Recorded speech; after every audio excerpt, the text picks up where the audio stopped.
Now with the CFA level 1 syllabus, and as it is evident from the heading, it is Introduction to Alternative Investments.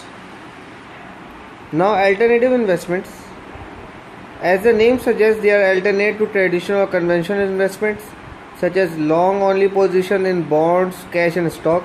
So we are dealing with the exceptions, that these are alternative investments are exceptions from the conventional investments such as equity and fixed income investments.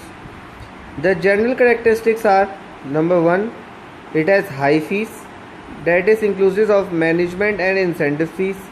Now we will talk about this incentive fees later, because it is one of the most, you can say, difficult topic, or it can be said that it is the only difficult part of this alternative investment, since it's the only one which caters a good calculation.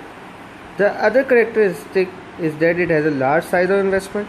Of course, when you invest in these projects, for example, you are making a capital investment in real estate, etc., so you deal with large amount of investments. The third feature is that it has low diversification of managers, required narrow manager specialization. So managers don't need a lot of specialization in it when they are dealing with it. The fourth feature is also its, you can say, disadvantage. It says that it is illiquid or illiquidity of underlying investment. So it means that it will take time when you want to sell it, because it is not readily sellable in the market.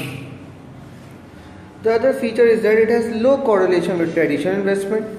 It means that you can easily combine it with traditional investment since it has a low correlation with it. So normally about 10 to 15% of the fund is invested in the alternate investments. The sixth feature is that it has low level of regulations and less transparency. Well, it is one of the most important features as well, because in equity markets you have to do a lot of paperwork. Similarly in fixed income portfolios, in the government bonds. So this alternative investment has low level of regulation, and so it provides an easy access for the investors. The seventh feature is sometimes favorable, sometimes not. We will be discussing about MMM or Modigliani and Miller model in later in the level 2 examinations. So high use of leverage means that it uses high level of debt financing. 8 means limited historic data.